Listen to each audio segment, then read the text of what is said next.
This video is all concerned with dynamics. Dynamics in music are basically how soft or loud the music is played. You know, a piece of music can start very quietly and gradually get louder and louder, build up to the end of a song and then drop back down.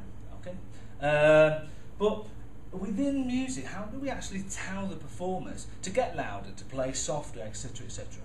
Okay, we use dynamic markings for those. Okay, there are some that you'll be quite obviously familiar with, and others that you'll pick up, you know, from studying this module that you won't have seen before. Okay, some of the basic ones that you'll come across is this one, a P. You'll often see a little P somewhere underneath or within the musical score. Okay, the P stands for piano. Piano means quiet. You could have two P's, a PP, pianissimo, which is very quiet. Okay, and the other more common one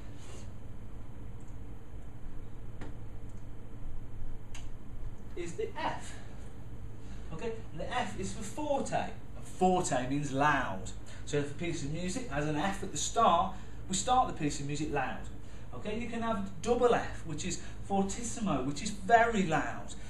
Some composers have found that the range of dynamics within their piece, from super quiet to super loud, has gone from 5 or 6 P's all the way up to 5 or 6 F's.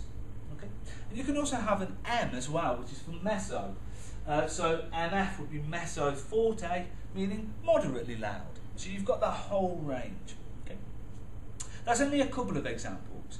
Dynamics are there to make the music more interesting, and as said, they can also help to portray the message that the composer is trying to send within the piece. Okay. I'm just going to load up a score.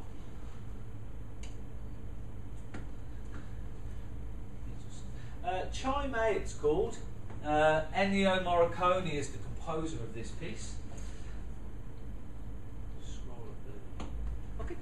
Now you can see here the piece begins on an F, forte for loud, and then we have this symbol, a little symbol getting quieter in volume, which is a diminuendo or a decrescendo. Okay, it means gradually get quieter down to PP, pianissimo, which is very quiet, and then a crescendo, getting louder back up to MF, mezzo forte, moderately loud.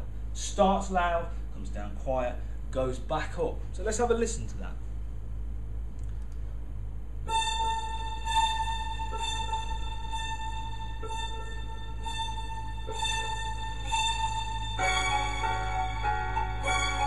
Okay, clearly you could hear that starting loud, getting quieter and getting louder, and that's here indicated by the dynamic markings here.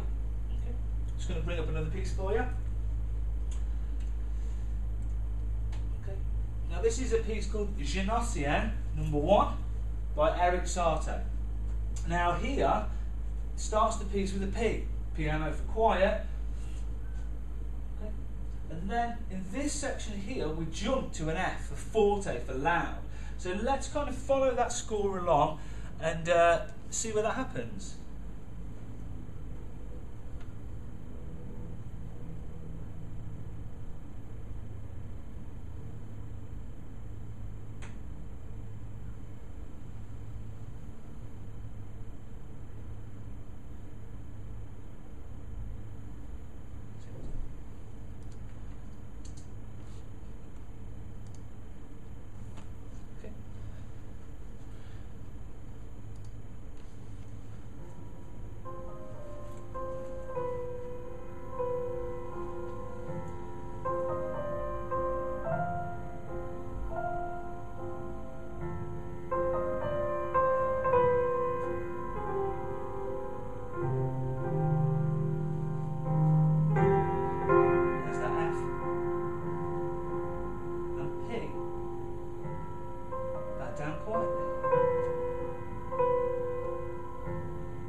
clearly hear there that the dynamics were changing within the piece.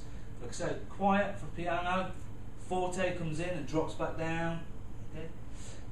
They're very obvious changes, loud to quiet to loud. Obviously there is those gradual get louder and quieter, crescendo, diminuendos, which we saw in the first piece.